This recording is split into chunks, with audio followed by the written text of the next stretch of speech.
तीसरे अध्याय में, पांचवें अध्याय में या और अध्यायों में भगवान ने महात्मा शब्द का उपयोग नहीं किया। 7वें अध्याय में किया, 12वें अध्याय में किया। जो भगवान के रास्ते चलता है वो अल्पात्मा नहीं है। जो अल्प चीजों को पाकर, थाम कर, भोग कर और उसी में जीवन खत्म कर देता है वह अल्पात्मा है। लेकिन जो महान में महान परमात्मा का सुख है, उस सुख को पाने के लिए जो भक्त, आरंभिक भक्त है, उसको भी भगवान ने महात्मा कहा।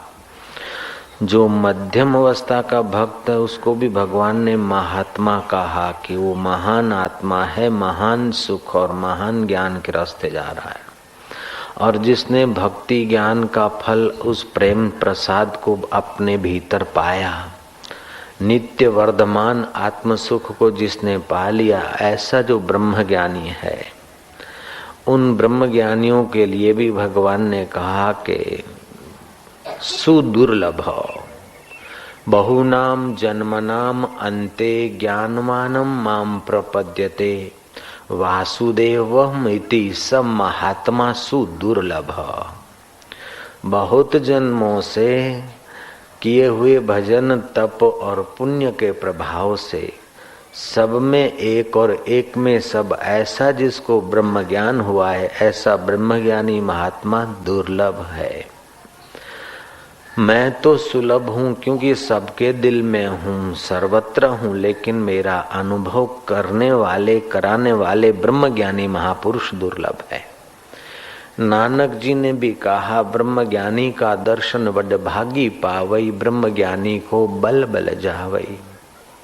ब्रह्मज्ञानी मुगत जुगत का दाता, ब्रह्मज्ञानी पूर्ण पुरुष विधाता। ब्रह्मज्ञानी की मत कौन बखाने, नानक ब्रह्मज्ञानी की गत ब्रह्मज्ञानी जाने। जेको जन्म मरण ते डरे, साध जिना की शरणी पड़े। जेको अपना दुख मिटावे, साध जिना की सेवा पावे। जो दुरात्मा है वो तो साधु की सेवा तो क्या, साधु का दर्शन भी नहीं पा सकता। लेकिन जो पुण्य आत्मा है वो साधु की सेवा पाता है, और जो महात्मा है वो साधु के संग से परमात्मा के रंग को भी पाता है। तो जो अल्प चीजों में उलझे हैं, अल्प जीवन में उलझे हैं, अल्प वस्तुओं में उलझे हैं और अल्प शरीर में और अल्प अहम में उलझे हैं, उनको अल्प आत्मा कहते हैं। लेकिन जो महान आत्मा को, परमात्मा को पाना चाहते हैं, अंतर सुख पाते हैं, अंतर का आराम पाते हैं, सत्कर्म करके सत्य स्वरूप परमेश्वर की कृपा प्रसादी पाते हैं, ऐसे लोगों को महात्मा कहा भगवान ने। कर्मयोगी के लिए महात्मा शब्द का उपयोग नहीं हुआ और दूसरों के लिए महात्मा शब्द का उपयोग नहीं हुआ। लेकिन जो भगवान के भक्त हैं, जो भगवत प्रसाद पाते हैं, ऐसे पुरुषों के लिए महात्मा शब्द का उपयोग हुआ है। तो ये महात्मा शब्द का उपयोग भगवान करते हैं, वे पुण्य आत्मा जो महात्मा हैं।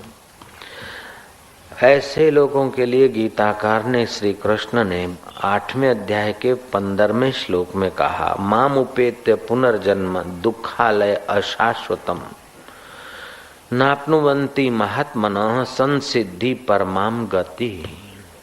परमाम गताः, परम सिद्धि को प्राप्त हुए महात्मा जन मुझे प्राप्त कर अनित्य दुख के आलय रूप पुनर्जन्म को प्राप्त नहीं होते हैं। जो अनित्य शरीर है, चाहे किसी का भी हो, मनुष्य का हो, देवता का हो, दानव का हो, गंधर्व का हो, किन्नर का हो, शरीर चाहे सिंधी का हो, चाहे हिंदी का हो, शरीर तो सदा ही देर सबेर क्षीण होने के तरफ जाता है।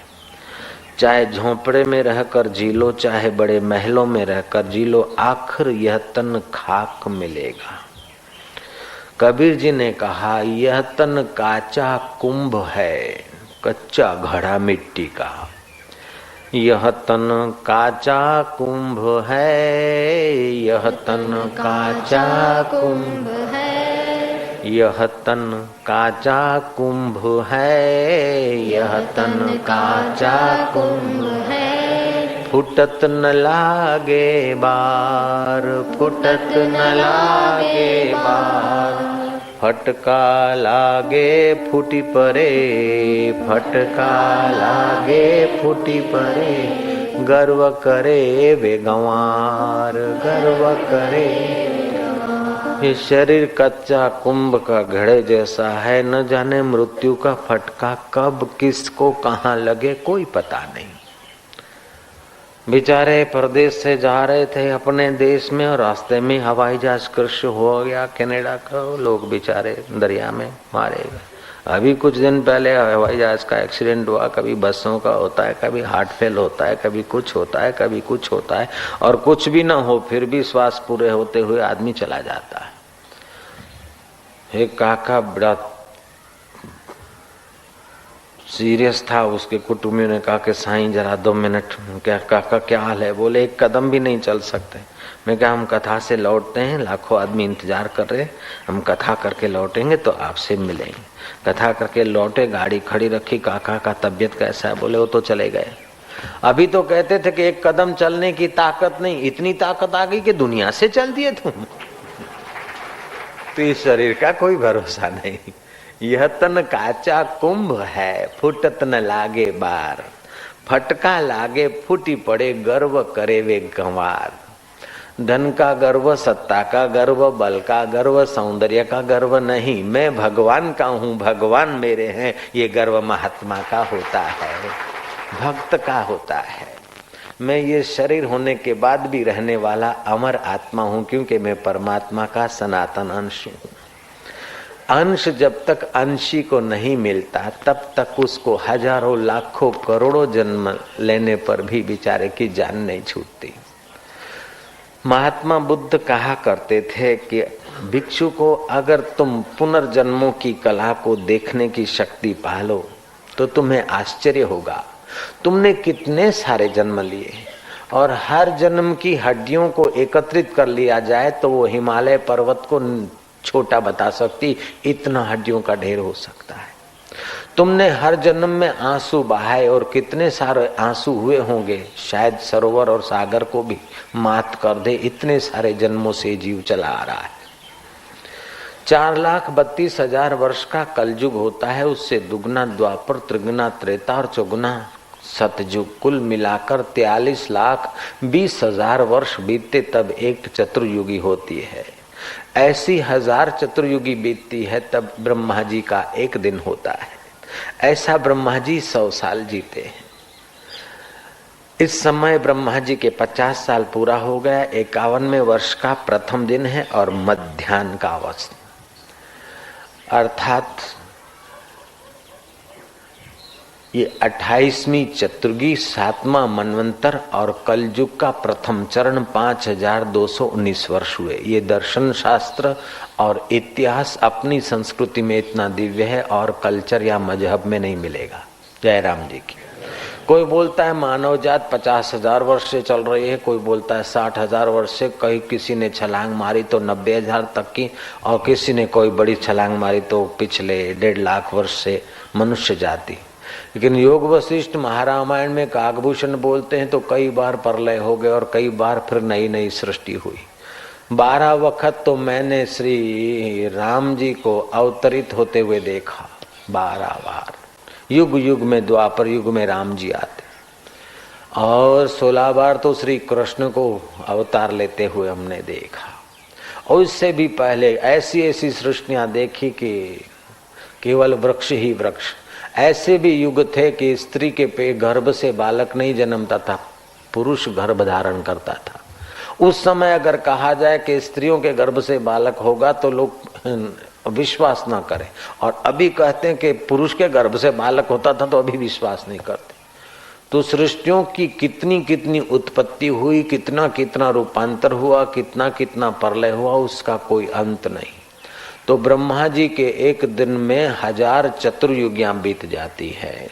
ऐसे ब्रह्मा जी 100 साल जीते हैं और पृथ्वी के धूल की कण गिन सकते हो, ब्रह्मा जी कितने हुए वो नहीं गिन सकते हो। जब ब्रह्मा जी की गिनती नहीं कर सकते हो तो जैसे तुम्हारे शरीर में 1 मिनट में कई जीवाणु बैक्टीरिया पैदा होते हैं, दूसरी मिनट में कई मर जाते हैं, तो तुम उनके लिए ब्रह्मा जी हो। तुम्हारे 1 महीने के आयुष्य में न जाने बैक्टीरियाओं का कितना पीढ़ियां बदल जाती होगी। ऐसे ब्रह्मा जी के 1 दिन में या 1 पहर में हम मानुषी जगत में न जाने कितना कुछ परिवर्तन आ जाता होगा। ऐसे ब्रह्मा जी जब धूलि के कणिकाओं से भी अधिक हो गए तो तुम्हारे हमारे जन्म कितने अधिक हुए होंगे। लेकिन उन जन्मों की परंपरा तब तक नहीं मिटती है जब तक जन्म का आधार जन्मदाता परमात्मा को नहीं पाता, तब तक यात्रा होती रहती है। फिर कभी महल में जीकर यात्रा पूरी कर दी तो कभी झोंपड़े में जीकर यात्रा पूरी की, कभी 2 पैर वाले शरीर में यात्रा पूरी की तो कभी 4 पैर वाले शरीर में यात्रा पूरी की, कभी लेडी के रूप में यात्रा पूरी की तो कभी लेडे के रूप में यात्रा पूरी की। लेकिन जिसने तन पाया उसकी यात्रा देर सबेर पूरी हो जाती। और फिर नया शरीर, जैसा कर्म ऐसा शरीर, जैसा कर्म ऐसा भोग, और फिर जैसा भोग ऐसे संस्कार, जैसे संस्कार फिर ऐसे कर्म, ऐसा चक्र चला जा रहा है, साइकिल घूम रही। बाष्पीभूत होता है पानी, बादल बनता है, हवाएं उड़ा ले जाती है। बंगाल में बरसात हुई और हिमालय में हुई, सिंधु नदी में हुई तो सिंधु नदी का पानी, गंगा किनारे हुई तो गंगा का जल, यमुना का जल, साबरमती का, अलग अलग नाम पड़ गए लेकिन जल भागता हुआ फिर वहीं जा रहा है। सारी नदियों का जल फिर सागर में जा रहा है, फिर उठ रहा है। ऐसे जीव उत्पन्न हो रहा है, स्थित हो गया, नाश हो गया, उत्पत्ति, ये चक्र में बेचारा घूम रहा है। जैसे अरट होता है ना, पहले अरट होते थे कुओं पे, नार सिंधी में चले खटखट खटखट पानी की, तो वो गगरिया भर के आती, फिर खाली हो जाती, फिर भरती, फिर खाली हो जाती। ऐसे आदमी जन्मता है, मरता है, मरता है, जन्मता है जीव बेचारा। तो जन्म का दुख भी कम नहीं, मनुष्य की चमड़ी उधेड़ दो तो जो दुख होता है, ऐसा बालक को जन्मते समय दुख होता है। चमड़ी उधेड़ दो उस समय तो वो बेचारा बोल देता है घायरे में मर गया, लेकिन बचपन में वो इतना भी नहीं बोल सकता है, केवल रोता है। माता की जेर में लिपटा हुआ, माँ अगर अंदर, बालक अंदर है और क्रोध करती तो उसको क्रोधाग्नि तपाती है।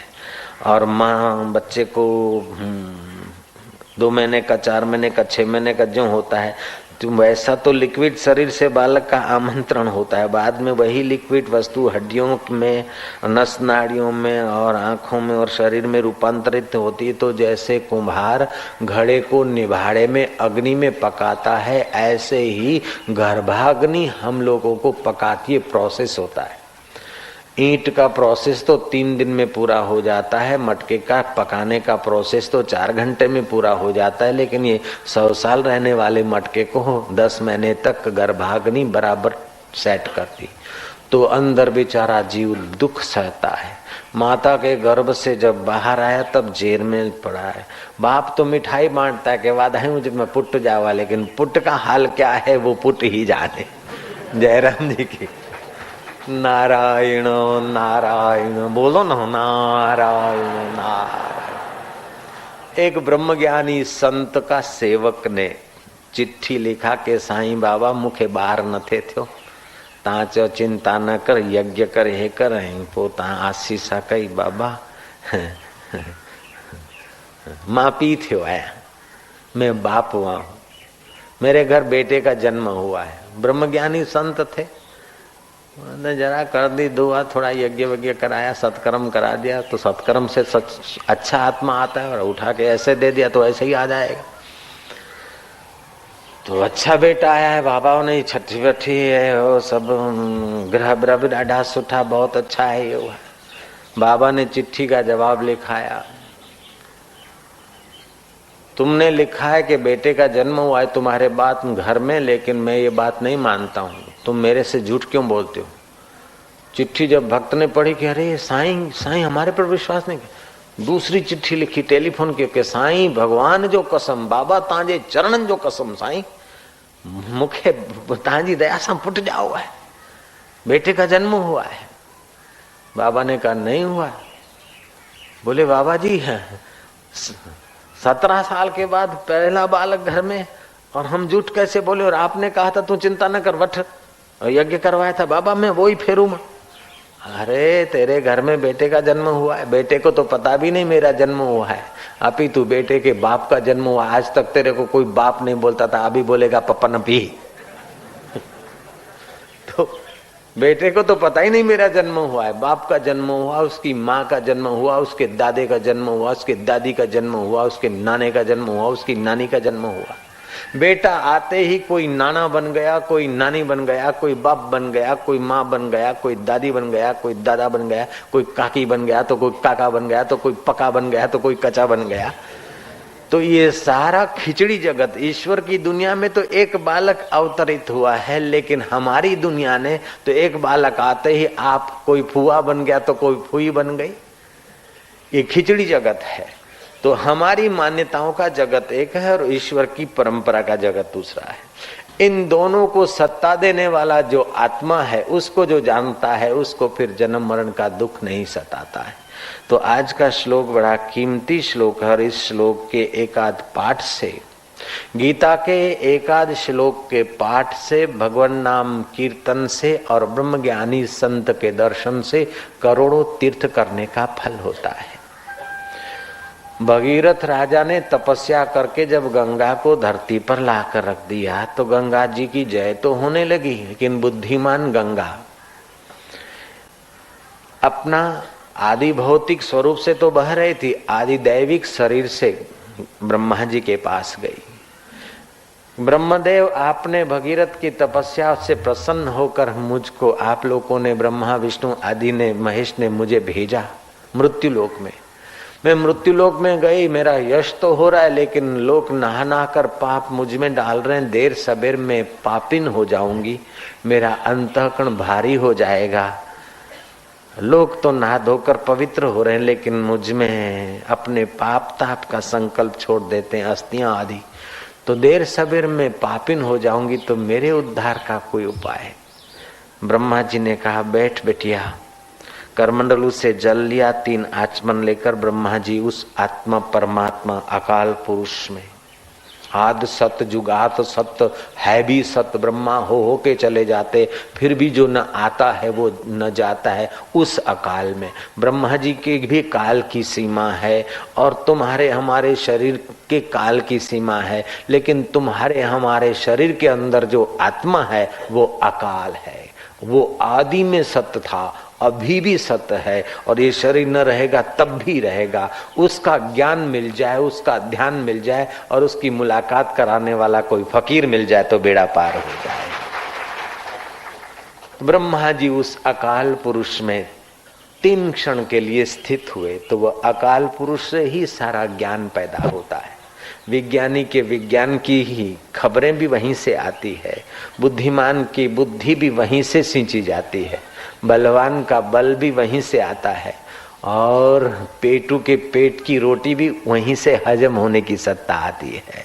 सेठ को धन संभालने की कला वाली मति भी वहीं से आती है, और मूंछ ऐंठने वाले को मूंछ ऐंठने की शक्ति भी वहीं से आती। सारे लोगों को, बुद्धिमानों को बुद्धि, बलवानों को बल, तेजस्वियों का तेज और दाताओं का दान, पुण्यात्माओं का पुण्य भाव, महात्माओं का महात्मा भाव, ये सारे सद्गुण उसी अकाल पुरुष की पिटारी से आते। पहले आ रहे थे, मध्य में आ रहे, अब भी आ रहे, बाद में भी आते रहेंगे, फिर भी तिनका भर नहीं छूटता है। इसीलिए ऋषि कहता है पूर्णमदः। गणित के आंकड़े में से आप ट्रिलियन में से $1 निकाल दो तो आंकड़ा टूट जाएगा, अरबों खरबों में से ₹1 निकाल दो या धर दो तो आंकड़ा टूट जाएगा। लेकिन वो अकाल पुरुष में से इतनी सृष्टियां निकल रही, फिर भी पूरे का पूरा, इतनी सृष्टियां लीन हो जाती तब भी पूरे का पूरा। जैसे सागर में से करोड़ों करोड़ों गैलन पानी निकलता, फिर भी सागर वही महिमा में लहरा रहा है, और बारिशों में करोड़ों करोड़ों गैलन पानी जा मिलता है, फिर भी सागर अपनी महिमा में मस्त है। ऐसे सागरों का सागर जो अकाल पुरुष है, वो तुम्हारे हृदय में आत्मा होकर छुप कर बैठा है, ये भी बड़ा चमत्कार है। तुम्हारे शरीर में जठराग्नि रहती है, शरीर को जलाती नहीं। और पानी में बड़वा नल रहता है, बुझता नहीं। सांप दूध पीता है, जहर बना देता है, और गाय सूखा घास खाती है और दूध बना देती है। ये कितना चमत्कार! एक पानी की बूंद से मनुष्य बन जाता है, नेता बन जाता है, राजा महाराजा बनता है। वह पानी की बूंद बड़ी होती है, अपना ग्रेजुएट, अनग्रेजुएट, क्वालिफाइड, अनक्वालिफाइड, ये वो बनती है, हंसती है, रोती है, नाचती है, चिंता करती है, अपना इनकम टैक्स का प्रॉब्लम सॉल्व कराने को किसी को कुछ करती, कोई ऑफिसर इनकम टैक्स का बनती है। अंत में वही पानी की बूंद मिट्टी की राख में बदल जाती है। ऐसी न जाने कितनी बूंदे रोज बनती होगी और कितनी मुट्ठियां राख की बदलती होगी, फिर भी वो परमात्मा अकाल पूर्ण का पूर्ण है। ये उसकी महिमा है। कह नानक सब तेरी वडियाई, कोई नाम न जाने मेरा राम। उस परमात्मा की बड़ी वडाई है। उसकी बड़ी वडाई सुनने के लिए, समझने के लिए इच्छा होना अथवा उस जगह पर पहुंचना, ये भी सबके बश की बात नहीं है। वो कोई महात्मा ही सुन सकता है। आरंभ में जो सत्संग सुनने जाता है, आरंभिक भक्त को भी भगवान ने महात्मा कहा। मध्यवस्था में पहुंचे हुए भक्त को भी भगवान ने कहा कि महान आत्मा है। और ब्रह्मज्ञानी बन गया, आहा ये तो मद रूप है, ये तो मेरा स्वरूप हो गया। ब्रह्मज्ञानी सबका ठाकुर। ऐसे ब्रह्मज्ञानी एक संत थे जिनका नाम था रैब्य मुनि। रैब्य मुनि का आश्रम एकांत में था, जंगल में। कुछ शिष्य सेवक रहते थे, भजन ध्यान तप करते थे। कभी कभार महीने में एक बार आम जनता को आने की छुट्टी थी। गिने गिनाए लोग पहुंचते थे, व्हीकलों का जमाना कम था। ऐसे रैब्य मुनि के चरणों में राजा बृहद्रथ अपनी 2 पत्नियों को लेकर पहुंचा। पत्नियों ने सफेद साड़ी पहनी थी जैसा विधवाएं पहने, हार श्रृंगार नहीं था 2 रानियों को। और रैब्य के चरणों में पहुंचा हुआ बृहद्रथ, वो भी ऐसे ही उतरा हुआ मुंह। शाम का समय था। रैब्य मुनि आम्र वृक्ष के नीचे, आम के पेड़ के नीचे जो चबूतरा था, वहां बैठे थे। राजा ने दोनों पत्नियों सहित रैब्य मुनि का अभिवादन किया। रैब्य मुनि ने देखा कि उदास मालूम होते हो। राजन क्या बात है? राजा के आंखों से 2 आंसू टपके। बोले महात्मन, ये अभागा राजा प्रजा का पालन करता रहा, सत्कर्म भी करता रहा, दान पुण्य भी करता रहा, यज्ञ याग भी करवाता रहा, प्रजा का प्रेम भी पाता रहा। लेकिन बाबा, एक चीज के न होने से सारा कुछ होते हुए भी कुछ भी नहीं। बोले क्या बेटा? बोले महाराज, घर में एक संतान नहीं, बालक नहीं। महाराज ने कहा जिनको बालक हैं वे भी दुखी हैं, बालक नहीं है वे भी दुखी हैं। तो परमात्मा को पा ले। लेकिन परमात्मा पाने जाता है, लेकिन तेरी इच्छा तो बालक की है, अब क्या किया जाए। महात्मा क्षण भर के लिए शांत हुए उस अकाल पुरुष में। किसी कौवे या पक्षी ने गिराया नहीं, लेकिन उस अकाल के संकल्प से, फुरने से आम के वृक्ष से एक पका आम गिरा महात्मा के गोद में।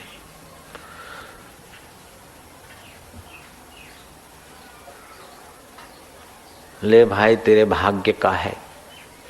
सत्कर्म करना, दान पुण्य करना तो दिव्य आत्मा आएगा। और ये ले, एक बेटा आएगा और बड़ा तेजस्वी होगा, साधु ब्राह्मणों का भक्त होगा, महात्माओं के पथ पर चलेगा। अतिथियों का सत्कार करने से उसका यश बढ़ेगा। धर्मशालाएं, मंदिर, अन्न क्षेत्र, सदाव्रत आदि खुलवाएगा। इससे उसका सदा नाम रहेगा। बलवान होगा, निर्भीक होगा। यहाँ तक कि जो भी राजा उससे वैर करेगा उसको बंदी बनाने में भी समर्थ होगा। धरती का मनुष्य तो उसको जैसे तैसे मारने में सफल नहीं होगा। यहाँ तक कि भगवान कृष्ण का अवतार आएगा तो कृष्ण को भी सोचना पड़ेगा उसकी अंतिम गति के लिए। ऐसा दिव्य बालक आएगा। आशीर्वाद देकर आम दे दिया। तू तपस्या करने मत जा, तेरी इच्छा पुत्र प्राप्ति की तीव्र है और अभी उम्र भी ज्यादा नहीं हुई है। जाओ तुझे संतान होगा। आम लेकर पहुंचा वो राजा अपने राजमहल में। दोनों पत्नियों को कहा कि अपना भाग्य खुला के संत ने हमारी बात सुन ली और ब्रह्मज्ञानी संत ने फल दिया है। लो, वो भाव भाव में दोनों पत्नियों ने आधा आधा करके खा लिया। समय बीता, उनके कोख से बालक का जन्म तो हुआ, लेकिन जैसे आम का हिस्सा आधा आधा खाया, ऐसे आधा आधा हिस्सा वाला बालक, एक पैर, एक हाथ, एक नासापुट, एक आंख, ऐसा एक भाग एक रानी के शरीर से पैदा हुआ और दूसरा दूसरी के। संध्या के समय दाई खबर लाई कि दोनों को प्रसूति करीब करीब 1 आध मिनट के अंतर से हुई, लेकिन दोनों के गर्भ से आधा आधा बालक का लोथ पैदा हुआ है। राजा अपना मुकुट फेंक कर शोकागार में चले गए कि गरीब का भाग्य भी गरीब। बालक की गरीबी थी और फिर गरीब को दिया महापुरुष ने अपना कुछ तपस्या का पुण्य, लेकिन हाय रे ये क्या हो गया। दाइयों को कहा कि अगर राज्य में खबर देते हैं कि आधा आधा शरीर वाला बालक पैदा हुआ तो रानियों की भी इज्जत जाएगी और मेरे को भी बेवकूफ मानेंगे।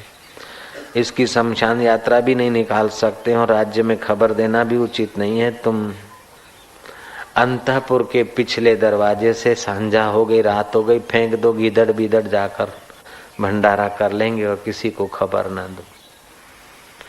दासियों ने दाइयों ने ऐसा ही किया। रात्रि हुई, निशाचरों में जरा नाम की राक्षसी को गंध आई, भूखी थी और गंध आई मांस की।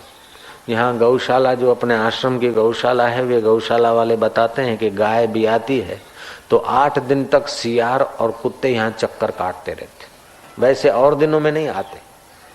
तो कहाँ सियार रहते हैं, कहाँ कहाँ के कुत्ते रहते हैं, लेकिन गाय भी आई तो उनको गंध आ जाती है सियारों। उससे भी ज्यादा मांसाहारी निशाचरों को भी गंध आती।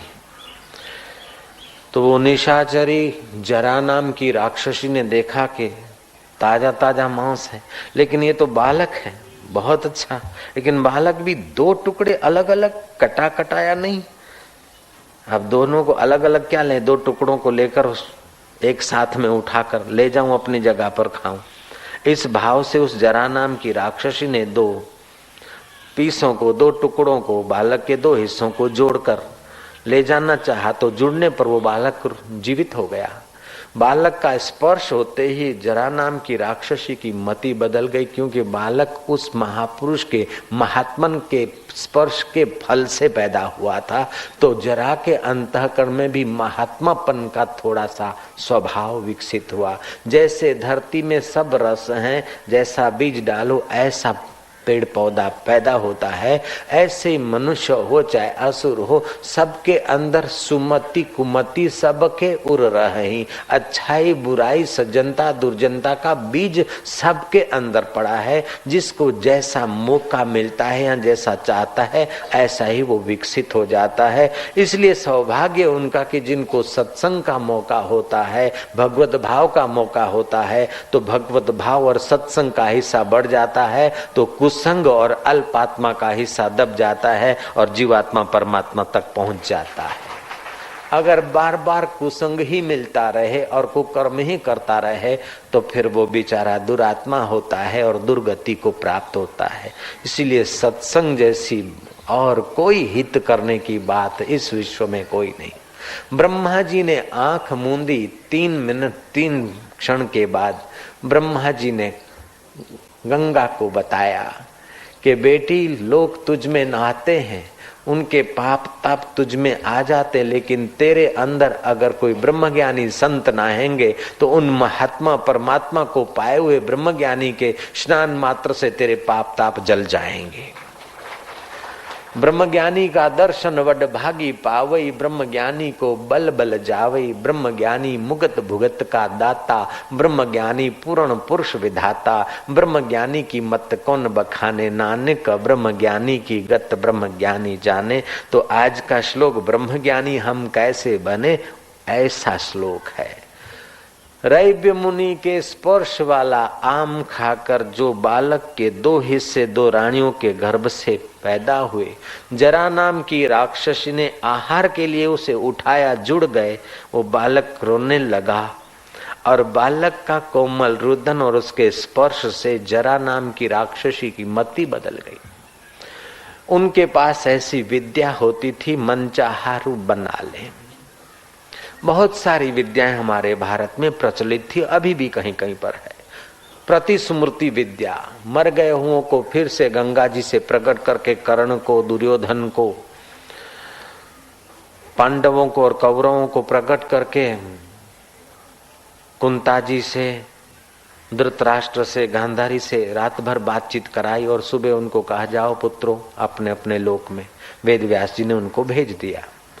तो ये प्रतिस्मृति विद्या है। चाक्षुषी विद्या होती है और भी कई विद्याएं होती है, उसका कोई पार नहीं। लेकिन सारी विद्याएं उस विद्याओं के आधार स्वरूप अकाल पुरुष आत्मा से आते।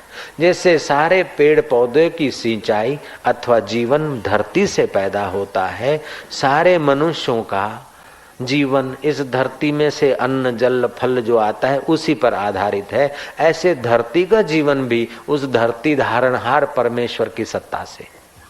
ऐसा अकाल पुरुष जल में, थल में, तन में, मन में, वन में सब जगह है। सूक्ष्म सूक्ष्मतर सूक्ष्मतम है। इंद्रियां स्थूल को देखती है, सूक्ष्म को माइक्रोस्कोप से देखा जाता है। सूक्ष्मतर और सूक्ष्मतम को कोई यंत्रों से नहीं देखा जाता, मंत्रों से नहीं देखा जाता, लेकिन वो सूक्ष्म मति बनाकर ध्यान समाधि करके उस परमात्मा का साक्षात्कार किया जाता है। जो चीज जिससे दिखती है उसी साधन का उपयोग करना पड़ता है। जैसे ये फूल का रंग देखना है तो कान से नहीं दिखेगा, आंख से ही दिखेगा। फूल की सुगंध आंख नहीं देखेगी, नाक ही इसको समझ सकेगा। फूल का स्वाद नाक को पता, स्पर्श नाक को पता नहीं। ये स्पर्श कोमलता, कठोरता स्पर्श इंद्री से होगी। आवाज कान से सुनाई पड़ेगा। एक साधारण फूल को देखना है तो इसका स्वाद देखना है तो जीभ चाहिए, रंग देखना है तो आंख चाहिए, स्पर्श देखना है तो त्वचा चाहिए और शब्द देखना है तो कान चाहिए। ऐसे परमात्मा को देखना हो तो साधन भजन वाली सूक्ष्मतम मति चाहिए। कबीर जी ने ठीक कहा है, प्रेम न खेतों उपजे, प्रेम न हाट बिकाए, राजा चहो प्रजा चहो, शीश दिए ले जाए। वो परमात्मा प्रेम खेत में पैदा नहीं होता और हाट पे बिकता नहीं है, लेकिन अपना ईगो अहम रूपी शीश जो ईश्वर में अर्पित करता है वो ईश्वर का साक्षात्कार कर लेता है, ईश्वर प्रसाद को पा लेता है। ईश्वर प्रसाद को पाए हुए रैव्य मुनि के स्पर्श से जो आम आया, उस आम ने भी गजब कर दिया। जरा नाम की राक्षसी को उसकी मति बदल दी। जरा नाम की राक्षसी ने सोचा कि मैंने तो कई बच्चों का मांस खाया है और कई जीवों का रक्तपान किया है। ऐसा सुकोमल बालक मालूम होता है कि राजा बृहद्रथ का है। क्यों न मैं इस बालक को राजा को अर्पण कर दूं, राजा बड़ा खुश होगा और मेरी पूजा होगी। बड़ा आदमी संतुष्ट होगा, खुश होगा तो बड़ा इनाम भी मिलेगा। वो आखिर राक्षसी थी, संत तो थी नहीं। इनाम की लालच तो उसके अंदर में बनी रही। संत के हृदय में इनाम बिनाम की लालच नहीं होती। राक्षसी ने स्मरण किया, जैसे रावण ने स्मरण किया मैं महात्मा बन जाऊं, महात्मा का वेश तो महात्मा बन गया। पूतना ने स्मरण किया कि मैं सुंदरी बन जाऊं, कन्हैया को स्तनपान कराने वाली सुंदरी बन जाऊं, सुंदरी बन गई। और जब कन्हैया ने स्तनपान करते करते थोड़ी पीड़ा दी तो वो स्मरण की वृत्ति चली गई, तो असली रूप में भयंकर पूतना प्रकट हो गई। और फिर प्राण बचाने के लिए कन्हैया को ले भागी और जागी मामा कंस के बगीचे में धड़ाक धूम, कृष्ण कन्हैया। ऐसे ही इस जरा नाम की राक्षसी ने स्मरण किया कि मैं बड़ घराने की देवी स्वरूपा हूँ, देवी स्वरूपी हो गई। उस बालक को नटखट करते हुए शोकागार में चिंतित राजा को आवाज देते हुए कहती है कि राजन राजन शोक न करो, तुम्हारे सारे दुख निवृत्त हो गए। राजन आंख तो खोलो। राजा फिर सिर पटकता है कि मेरे कहाँ दुख निवृत्त हुए। दुख तो निवृत्त होते हैं जो इच्छा छोड़कर भगवान को पाते अथवा तो इच्छित वस्तु पाते। मैंने इच्छा छोड़कर भगवान को नहीं पाया, तब करने जा रहा था। महात्मा ने, रैब्य मुनि ने इतना बढ़िया फल और आशीर्वाद दिया, लेकिन मुझ अभागे को अक्कल नहीं रही। वो फल दे दिया रानियों को 2 हिस्सों में और बालक 2 हिस्सों में पैदा, उसकी लोथे फेंक दी। तुम कौन क्या? अरे राजन तुम रो रहे हो, सिर पटक रहे हो, आंख तो खोलो, मैं ऐसी चीज लाई हूं कि तुम्हारा शोक मिट जाएगा। राजा ने आंख खोली, देखता है कि ये कोई देवी, हाथ गोद में बालक। बोले क्या है? बोले तुम्हारा ही बच्चा है, अभी अभी अंतःपुर से पीछे फेंका गया था और मेरे को पता चला, मैंने इसे जोड़ दिया है। अरे जीवित हो गया है, लो ये तोहफा मैं तुम्हें अर्पण करती हूँ, तुम्हारी चीज तुम्हें अर्पण करती। राजा पैर पकड़ के दुआ मांगता हुआ कहता कि तुम जगदम्बा हो कि सरस्वती हो, लक्ष्मी हो कि और कोई देवी हो, अलम्बुषा हो कि महाकाली हो। उसने कहा राजन न मैं महाकाली हूं न अलम्बुषा हूं, मैं तो हूं जरा नाम की राक्षसी। है कि हाँ, लेकिन महल में उस रूप से आ नहीं सकती थी और तुम विश्वास भी नहीं कर सकते थे, इसीलिए मैंने शुद्ध स्मृति विद्या के बल से अपना ऐसा रूप बनाया है और मैंने तुम्हारे बालक को सांप दिया है और ये आप ही का है। ये लंबी आयुष्य भोगे भगवान करे। और तुम जो बोलते हो ऋषि ने वरदान दिए, ये सारे वरदान सत्य हो। राजा ने कहा तुम चाहे जरा नाम की राक्षसी हो, लेकिन मेरे इस शोक के समय में तुमने ही मेरे को सांत्वना दी और मेरे लाल से मेरे को मिलाया। अब हमारे कुल में तुम्हारी पूजा होगी, आप जो चाहे वो हम आपकी सेवा करें। राक्षसी ने कहा और तो कुछ नहीं, मेरा नाम जरा है और मैंने इसको सांधा है, तो इस बच्चे का नाम जरासंध रखोगे तो मुझे आनंद होगा और इस बच्चे के साथ साथ मेरा नाम भी जुड़ जाएगा। राजा ने वचन दे दिया और उस राजकुमार का नाम जरासंध रखा गया। और वो जरासंध बड़ा पराक्रमी हुआ, कई राजाओं को कैद किया, कई धर्मशालाएं, अनाथालय, साधु निवास, ये वो अतिथि गृह आदि सत्कर्म खूब किए उसने। उससे भी उसका यश, प्रभाव और हौसला बढ़ गया। जब कृष्ण अवतार हुआ और सब राजाओं को बंदी बनाया और उन राजाओं ने कृष्ण को प्रार्थना किया, तो कृष्ण भी सोचने लगे कि जरासंध को जीतना कोई मजाक की बात नहीं, पहले यज्ञ में जाएं कि जरासंध के जुल्म को दूर करें। तो इसमें तो नारद जी की सलाह लेनी पड़ी। कृतवर्मा, साकेती, बलराम आदि की 2 पार्टियां हो गई, जरासंध को कैसे जीता जाए। श्री कृष्ण के नाक में दम आ गया इस जरासंध को ठीक करने के लिए, जयराम जी की। और फिर महाराज क्या था कि रैब्य मुनि का संकल्प था उसके साथ। श्री कृष्ण ले गए पांडवों में से उसको, भीम को ले गए और मारे तोड़े, फिर ऐसे का ऐसा हो जाए। आखिर श्री कृष्ण ने तिनखा उठाकर सलाह दिया कि एक हिस्सा इधर फेंको और एक हिस्सा जरासंध का उधर फेंको, नहीं तो फिर से जुड़ जाएगा। और तब कहीं उसके आखिरी यात्रा हुई।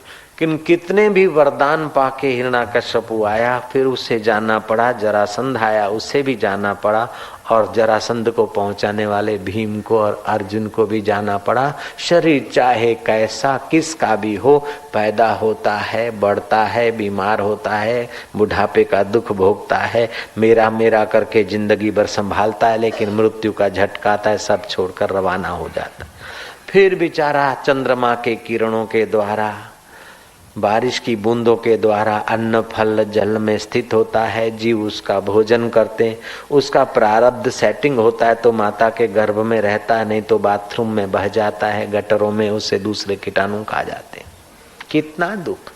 बाबा जी मेरे 3 बेटे हैं। क्यों? कि मेरे शरीर से पैदा हुए। तो बेटा जी ये 3 बेटे नहीं है, इस शरीर से तो कई बेटे पसार हो गए भांजे। हम 3 भाई, मेरे माता पिता की औलाद हम 3 हैं, अगर माता पिता के शरीर से ही जन्मे हो तो तुम 3 भाई नहीं हो, कई भाई नालियों में बह गए। इस बात को तो नास्तिक आदमी भी मानेगा आज के जमाने में। जय राम जी की। तो इस शरीर का ये हाल है, न जाने हम कितनी बार ऐसे गर्भ को छूकर बह गए होंगे, कितनी बार गर्भ न मिला होगा और भटकते रहे होंगे। तो अभी मनुष्य जन्म मिला है, मति मिली है और फिर सत्संग मिला है और महात्मा पद का भगवान के तरफ से तोहफा मिला है, तो इसका फायदा उठा ले तो कितना अच्छा होगा।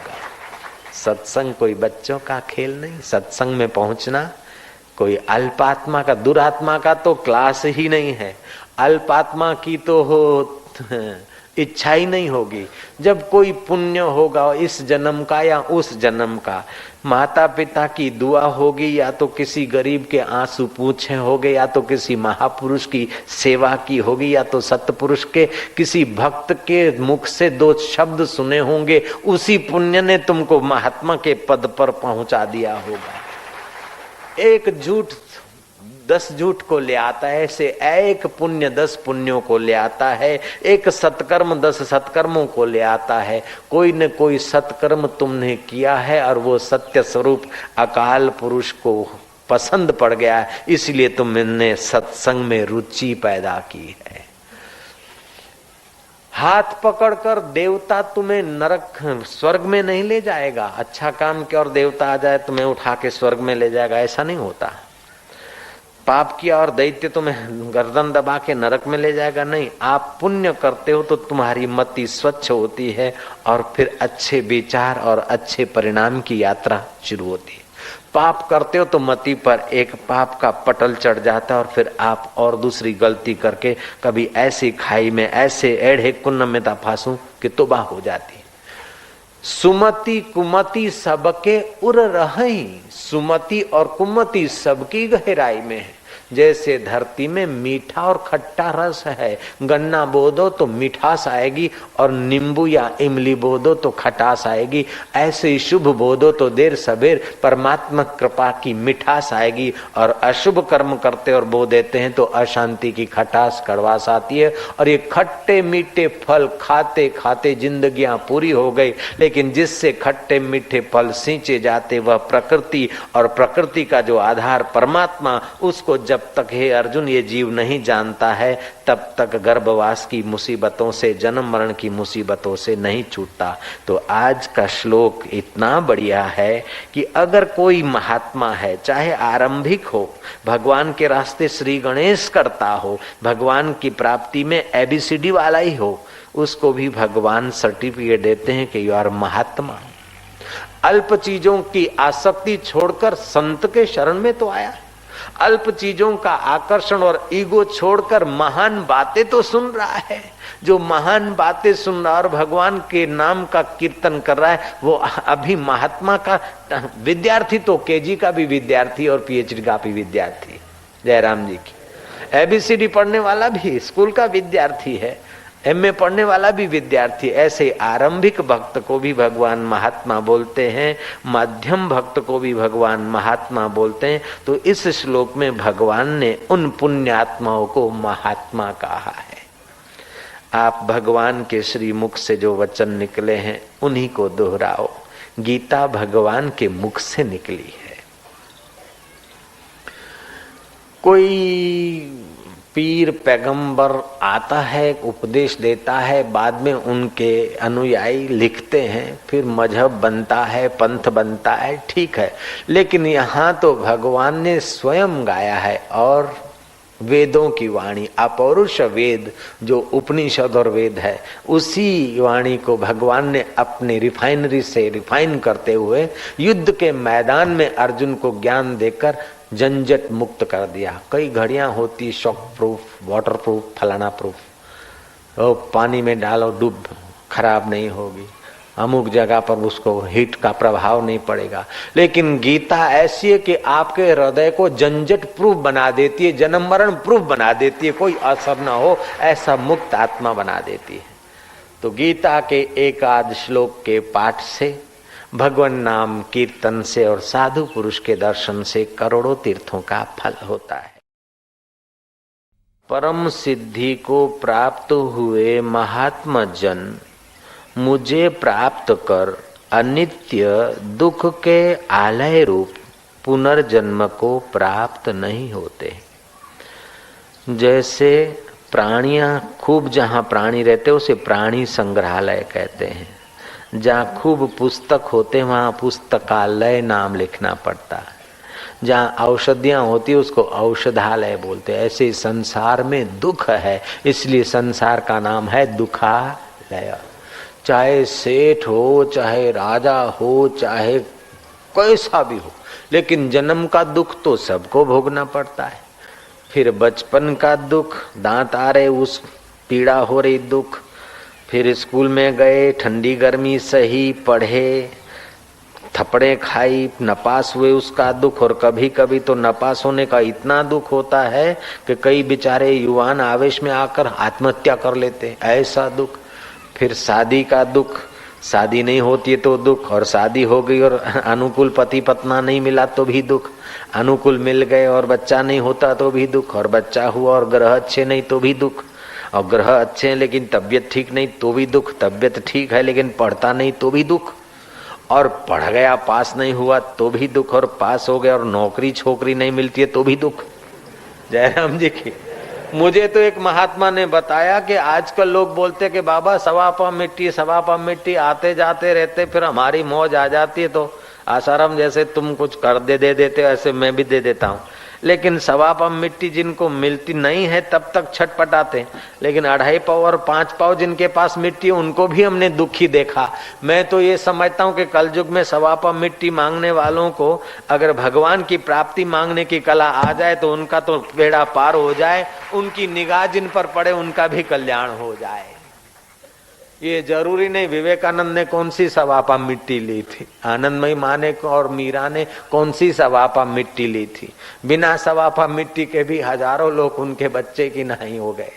रामकृष्ण को उसकी दादी ने कहा कि और नहीं तो कम से कम 1-2 बिटवा तो कर दो, क्यों कि तुम्हारी पत्नी को शारदा को माँ कहने वाला एक आध बच्चा तो हो।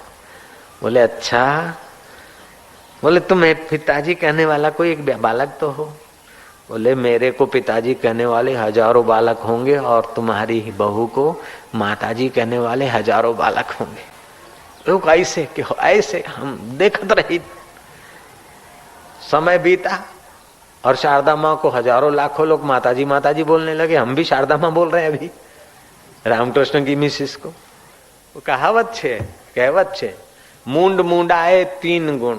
ओ साधु बाबा हो गए કે ફલાણા પંથમાં ફલાણા સંપ્રદાયમાં કે લાડુ જમવાનું, કાતરીઓ ખાવાની ને એ પૂજા ને બહુ મજા આવે છે, કપડા લત્તા ને ફાંદ કાઢીને મજાથી ફરતા રહો, નોકરી તો મળતી નથી, ચાલો સાधु बाबा हो जाए। ओ साधु बाबा हो गए। और कोई अच्छे संप्रदाय में जहाँ खूब मान ठान खाने, इधर तो खाने पीने का ऐसा नहीं देते कि बस मजा करे। इधर तो साधकों से सेवा इतनी लेते हैं कि उनका खाने का तो खर्चा तो वो निकाल देते हैं, लेकिन समाज के अमीर से अमीर और गरीब से गरीब वर्ग तक इन साधकों की घर घर सेवा पहुंचती, इतनी सेवा लेते हैं साधकों से। साधवियां भी ऐसी, मैगजीन में भी एक नौकर नहीं और दूसरे सारे इतनी संस्थाएं आश्रम चल रहे हैं, एक भी सर्वेंट नहीं, सब साधक सेवा करते हैं। तो यहाँ तो कोई लड्डू बड्डू या खीर बीर नहीं होता, एकदम सादा भोजन, तपस्वी जीवन। लेकिन जिस संप्रदाय में खूब लाडू होते उस संप्रदाय का हो गया वो चेला। हाँ मुंडा दिया।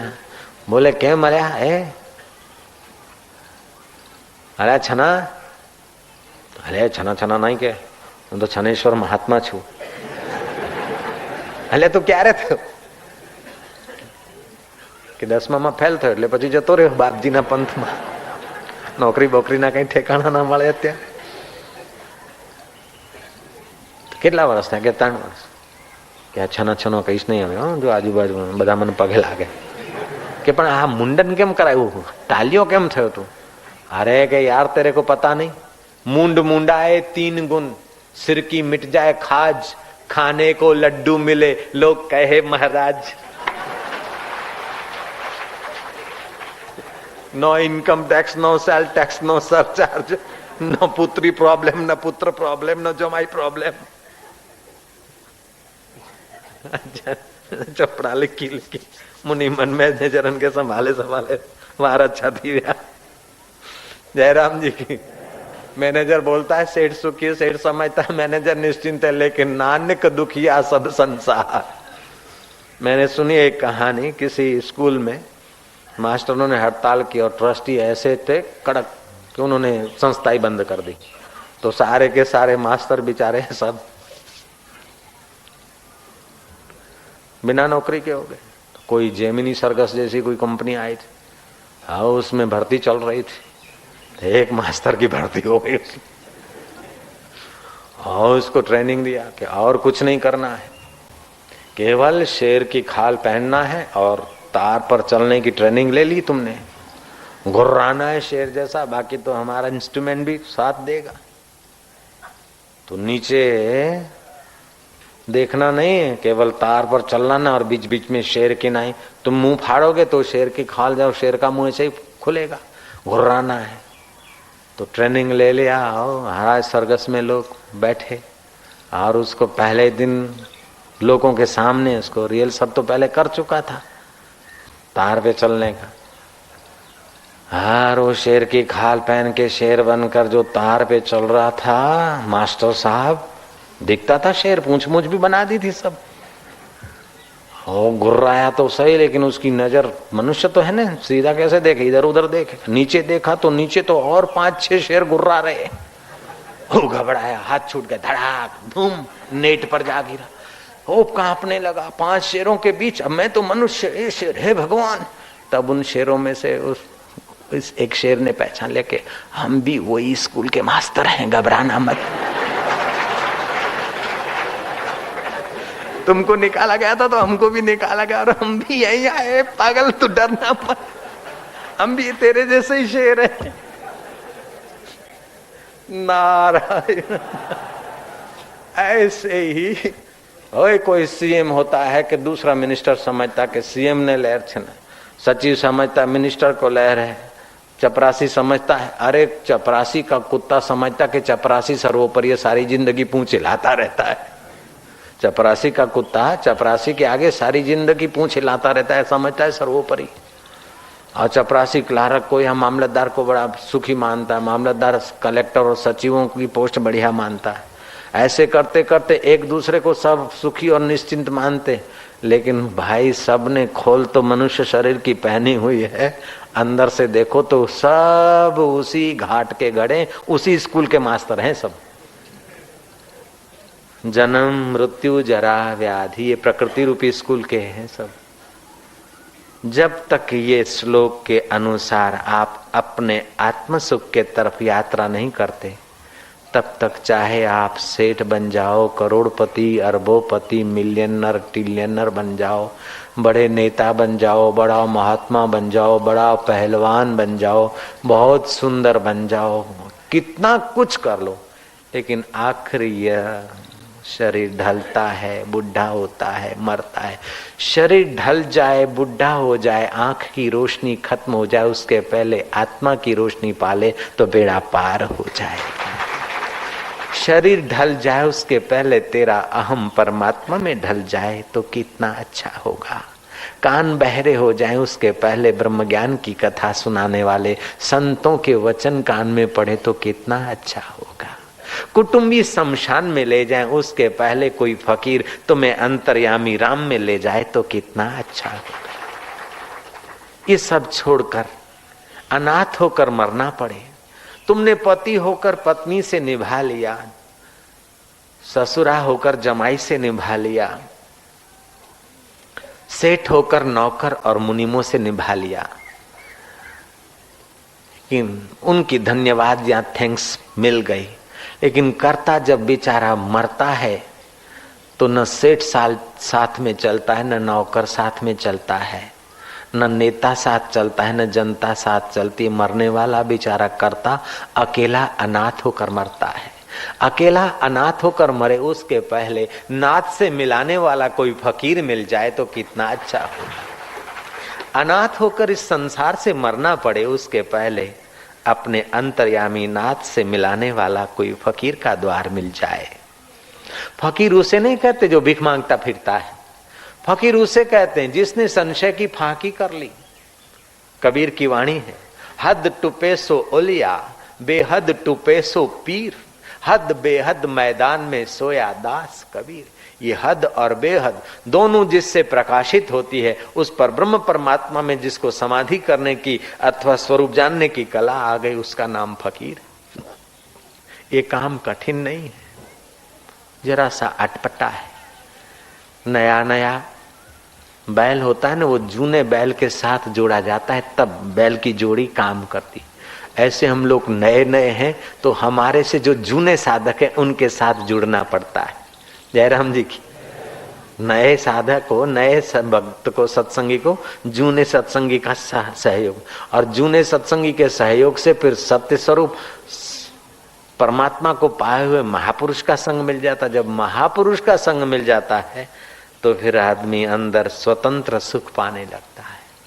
तो भगवान कहते हैं मामुपेत्य पुनर्जन्मम दुखालयम अशाश्वतम, मुझ अंतर्यामी ईश्वर को पाने के बाद उसे पुनर्जन्म नहीं होता। अशाश्वत, ये शरीर तन शाश्वत नहीं है, न कुर्सी शाश्वत रहती है, न स्वास्थ्य शाश्वत रहता है, न शरीर शाश्वत रहता है, न यश शाश्वत रहता है, न अपयश शाश्वत रहता है। क्योंकि नश्वर प्रकृति का शरीर भी नश्वर है, तो नश्वर प्रकृति के शरीर को जो मिलता है वो भी नश्वर है। कोई लाया हा चमक रहा है हार, बाबा को दे दिया, बाबा का हार हो गया, लेकिन हार को बाबा अपना मानता है। घड़ी भर पहले तुम अपना मानते थे, उसके 2 घंटे पहले माली हार को अपना मानता है, और 1 दिन पहले किसान इसको अपना मानता है। लेकिन हार फूल जहाँ के थे वहीं जा रहे हैं। कुछ जल तत्व है वो बाष्पीभूत हो रहा है, कुछ अग्नि तत्व है वो इसमें वही संकीर्ण हो रहा है, वायु तत्व वायु में मिल रहा है, जहां से आए वहीं भागा जा रहा है। बेटा पैदा होता है, माँ बाप बोलते हैं मुंजो पुटड़ो, मुंजो पबनू, मुंजो चबनू। पत्नी बोलती है मारो हस्बैंड, मारा पति देव, पटी देव, टमाटो जटो कमा पटी देव। पटी देव हुरट ना लोग तो पटी ना पति ना के पटी, मारा पटी देव बहु हाया बाप, બહુ મારા પતિદેવ તો મને કોઈ વસ્તુની તકલીફ નહીં પડવા દે, પોતે તકલીફ સહી લે પણ મને જરાય તકલીફ ના પડવા દે। મેં કીધું તમે સુરતના છો કે બાપુ તમને કેવી રીતે ખબર પડી, તમે અંતર્યામી? ના, મેં કીધું તમારી જીભથી અંતર્યામી। નારાયણ કહી દો ને, નારાયણ। એમાં અંતર્યામી થવાની જરૂર નથી, આ તો જીભથી ખબર પડી જાય કે સુરતી છે કે મહારાષ્ટ્રના છે કે પછી નાગपुर साइड ना છે। इस जरा जरा बात में अंतर्यामीपना का हमको उपयोग करना नहीं पड़ता है। जयराम जी की। तो भगवान बोलते हैं परम सिद्धि को प्राप्त पुरुष वे महात्मा जन मुझे प्राप्त होते हैं। आनंदपुर में गुरु नानक रहते थे। गुरु नानक बैठे थे अपने सेवक सिखों के भक्तों के बीच। नानक जी को प्यास लगी, अरे भाई कोई है प्यारा, कोई पानी लाओ। तो पास में ही बैठा हुआ है करोड़पति का लड़का उठा, भागा, पानी का गिलास भर के आया। उसके कोमल कोमल हाथ, कांपते हुए हाथ नानक ने देखे। नानक जी ने पूछा कि तुम पानी लाए, तुम्हारे हाथ तो बड़े नाजुक लगते हैं बेटा। बोले महाराज मैं बड़े कुल में जन्मा हूं, अमीर घर में मेरा जन्म हुआ है, और ऐसे पला हूं नाज से, एकलौता बेटा हूं महाराज। ऐसे नाज से पला हूं कि कभी मुझे पानी का गिलास भरकर पीने की नौबत नहीं आई, नौकर भर के देते तब पीता। ये तो केवल आज ही पानी का गिलास में भरने के लिए दौड़ा, और वो भी केवल आपके लिए महाराज। नानक ने देखा पानी का गिलास तो भर के आया, लेकिन साथ साथ में दिल में अहंकार का गिलास भी भर रहा है, आपके लिए केवल आज ही भरा हो। नानक ने कहा जिसके हाथ परोपकार से घिसे नहीं, और इतने नाजुक हाथ, उन नाजुक हाथ का पानी पीने से मेरा दिल नाजुक हो जाएगा। जरा जरा बात में घबराऊंगा, जरा जरा बात में आकर्षित हो जाऊंगा। दुनिया की चाहे कितनी भी चीज वस्तुएं आ जाए अथवा कितनी भी चली जाए, लेकिन अपने दिल को दुख सुख से जो बचाता है उसका दिल दिल भर को साक्षात्कार करने में काम आता है। ऐसा नाजुक दिल न रखोगे, जरा सा मुसीबत आए है करके घबरा गए। और जरा सा सुविधा और मान मिला तो फूल गए। नहीं, जैसा अमृत तैसी बिस खाटी, जैसा मान तैसा अपमाना। हर्ष शोक जाके नहीं वैरी मित समान, कह नानक सुन रे मना, मुक्त ताही ते जान।